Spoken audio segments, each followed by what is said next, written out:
दोस्तों, हम कोई भी कॉम्पिटेटिव एग्जाम देते हैं तो जीके में हमारे से महाजनपद काल के बारे में कहीं ना कहीं पूछा जाता है अधिकतर एग्जाम्स में, जिसमें पहले तो महाजनपद का नाम होता है, फिर उसके बाद में राजधानी, कई बार तो उनको मैच करना होता है और कई बार वर्तमान में वो जगह कौन सी जगह है उसकी राजधानी वो पूछा जाता है। तो दोस्तों, टोटल 16 महाजनपद थे और उनके बारे में हम जानते हैं। तो पहले थोड़ा सा ब्रीफली मैं आपको बता देता हूं कि हम महाजनपद के बारे में बात करेंगे, ये सब लिखा हुआ है। और सबसे पहले हम बात करते हैं समय रेखा की। तो महाजनपद जो काल था वो 6ठी शताब्दी ईसा पूर्व से 4ठी शताब्दी तक फैला हुआ है।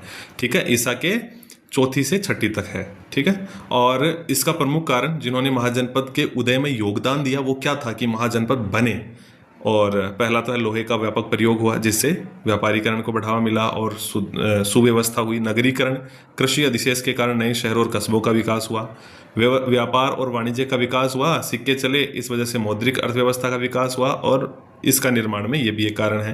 राजनीतिक महत्वाकांक्षा बढ़ी, लोगों ने अपने प्रभाव क्षेत्र का विस्तार करना शुरू कर दिया, तो छोटे जनपदों का बड़े राज्यों में विलय होने लग गया और महाजनपद बनने लग गए। सामाजिक धार्मिक परिवर्तन हुए कि ब्राह्मणवादी वर्चस्व के खिलाफ नए धार्मिक विचार आ गए, कौन से? बौद्ध, जैन आदि। ठीक है, इन्होंने समानता और अहिंसा पर जोर दिया।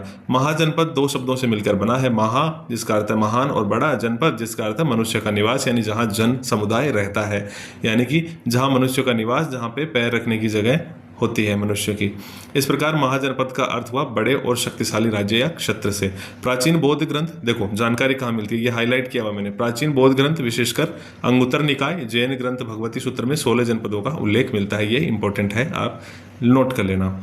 अब दोस्तों, महाजनपद कौन सी जगह है? मोस्टली गंगा के मैदानी इलाकों और उसके आसपास के क्षेत्रों में फैले हुए। सबसे पहला एक नंबर पे बात करते हैं अंग। अंग एक महाजनपद का नाम है दोस्तों। इसकी राजधानी कहाँ थी? चंपा, चंपापुरी जिसको बोलते हैं, जो आज के बिहार के भागलपुर और मुंगेर जिलों का क्षेत्र है। ये पहले संयुक्त रूप से चंपा कहलाता था और मतलब राजधानी थी चंपा, अंग की। और यह गंगा और चंपा नदियों के संगम पर स्थित था और व्यापार का एक महत्वपूर्ण केंद्र था। बात करते हैं मगध की, 2 नंबर। राजधानी इस मगध की राजगृह गिरिव्रज भी नाम इसका निकाला गया था। बाद में पाटलिपुत्र इसका नाम पड़ा। वर्तमान में पाटलिपुत्र को ही पटना कहते हैं। तो दोस्तों, आधुनिक स्थान की बात करें तो मगध की राजधानी आज का बिहार, पटना, गया और शाहबाद जिलों का क्षेत्र रहा है उस समय।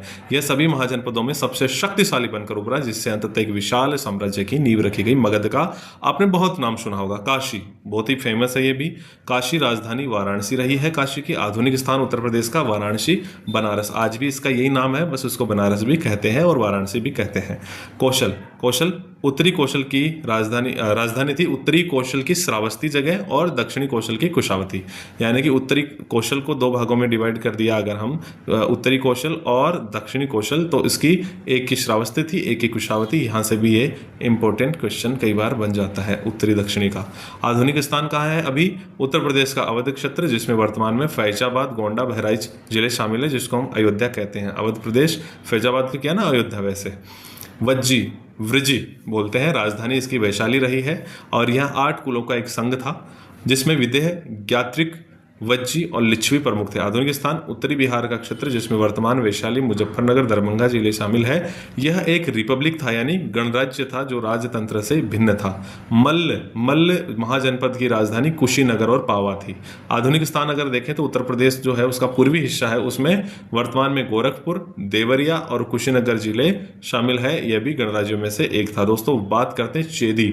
चेदी भी एक महाजनपद था, जिसकी राजधानी शक्तिमती, जिसको सौथीवती भी बोलते थे। आधुनिक जगह अगर देखें इसकी तो बुंदेलखंड क्षेत्र है, जो कि एमपी का है, जिसमें वर्तमान में छतरपुर, जहां हम सुनते हैं ना बागेश्वर धाम वगैरह, और सागर, दमोह जिले आदि शामिल है। वत्स की बात करें तो कौशाम्बी इसकी राजधानी थी। आधुनिक स्थान की बात करें तो उत्तर प्रदेश का इलाहाबाद, प्रयागराज के आसपास का क्षेत्र, यह यमुना नदी के तट पर स्थित है, जहां पर महासंगम भी हुआ था। अभी एक महत्वपूर्ण व्यापारिक केंद्र भी रहा हुआ है। दोस्तों, एक चीज आपने नोटिस करी कि मोस्टली बिहार और यूपी के आसपास ये महाजनपद फैले हुए थे। दूसरी बात दोस्तों, ये नदी के किनारे थे। तीसरी बात आपने ये देखा कि ये जो मेन जो स्टेट है, आज हम इलाहाबाद, प्रयागराज की बात करें, अयोध्या, मुंगेर है ना, भागलपुर, ये बड़े, तो ये सब स्टेट रहे हुए, स्टेट की जो महाजनपद थे उनकी राजधानी रहे हुए थी। यहाँ पे कुरु की बात करें तो इंद्रप्रस्थ। और दोस्तों, ये थी आज की अपनी दिल्ली और पश्चिमी उत्तर प्रदेश के मेरठ, हरियाणा के कुछ हिस्सों का क्षेत्र। यह वैदिक काल से ही प्रसिद्ध जनपद था, जिसका इंद्रप्रस्थ, आज भी कहते हैं ना इंद्रप्रस्थ के नाम से कई चीजें हैं, कॉलेज भी हैं, सब हैं, तो वो इंद्रप्रस्थ दिल्ली का नाम था। पांचाल, पांचाल की बात करें तो पांचाल महाजनपद की राजधानी उत्तरी पांचाल की अहिछत्र और दक्षिणी पांचाल की काम्पिल्ले राजधानी थी। आधुनिक स्थान की बात करें उत्तर प्रदेश का बरेली, बदायूं और फर्रुखाबाद जिलों का क्षेत्र। दोस्तों आप सोचिए एक बात को कि पहले के जो महाजनपद थे जो बड़े बड़े, उनमें आज की बरेली वहाँ राजधानी थी। ये बरेली, बदायूं और ये फर्रुखाबाद जो आसपास में है, ये सब राजधानी का हिस्सा थे। सोचिए मत्स्य आज क्या है, जो यूपी है उसमें लखनऊ राजधानी है, दिल्ली है तो भारत है तो उसकी दिल्ली राजधानी है, लेकिन ये छोटी छोटी जगह भी राजधानियां रही हुई है किसी समय पे। तो इसलिए वहां पे भी मत्स्य की बात करते हैं अपन, तो राजधानी जो है इसकी विराटनगर, आज का जो अलवर है, जयपुर के आसपास का क्षेत्र है, भरतपुर के कुछ हिस्से हैं, वो इसमें शामिल है। शूरसेन राजधानी मथुरा रही है। दोस्तों मथुरा भी राजधानी रही हुई है किसी महाजनपद की, और आज भी इसको मथुरा कहते हैं। यह भगवान कृष्ण से जुड़ा हुआ स्थान है। अश्मक, पोतन या पोटली आज कहाँ है? गोदावरी नदी के तट पर महाराष्ट्र और तेलंगाना का कुछ हिस्सा है। यह दक्षिण भारत में एकमात्र महाजनपद है। इसको दक्षिण भारत की गंगा भी गोदावरी को कहते हैं। दोस्तों ये भी इंपॉर्टेंट है। अवंती, राजधानी इसकी अवंती की उज्जैन थी और दक्षिणी अवंती की महेशमती। दोस्तों महेशमती याद आया आपको कुछ? महेशमती, बाहुबली। उत्तरी अवंती जो थी उसकी तो उज्जैन, अवंती की उज्जैन और दक्षिणी की महेशमती। तो दोस्तों याद रखिएगा। और आधुनिक स्थान की बात करें तो मालवा क्षेत्र मध्य प्रदेश का, जिसमें वर्तमान में उज्जैन और महेश्वर शामिल है। दोस्तों गांधार की बात करें तो गांधार की राजधानी तक्षशिला थी, हर किसी को पता है। आज के समय में पाकिस्तान के पेशावर, रावलपिंडी जिलों का क्षेत्र ये रहा है। तक्षशिला शिक्षा का एक विश्व प्रसिद्ध केंद्र था, बहुत ही फेमस था। दोस्तों कंबोज की बात करते हैं। दोस्तों ये साउंड आ रहा है जो, इसको एक बार इग्नोर करें, बात पे ध्यान दें। कंबोज जो महाजनपद है उसकी राजधानी हाटक या राजपुर रही हुई है। आधुनिक स्थान कश्मीर, पाकिस्तान, अफगानिस्तान और मध्य एशिया के कुछ हिस्से, पामीर का पठार के आसपास। ये अपनी घोड़ों व सैन्य शक्ति के लिए जाना जाता था। दोस्तों ये टोटल जो थी वो 16 महाजनपद थे, और ये भारतीय इतिहास का एक महत्वपूर्ण अध्याय है जो जीके के अंदर इम्पोर्टेंट है बहुत ही। और इसमें अपन को महाजनपद कितने हैं? 16, और उनके सबके नेम मैंने बता दिए है ना। नेम के साथ में उसके वर्तमान में कैपिटल कहाँ है वो बता दिया, फिर अभी वो कैपिटल कौन से स्थान पर एग्जिस्ट करती है, उस जगह का अब क्या नाम है वो भी बता दिया।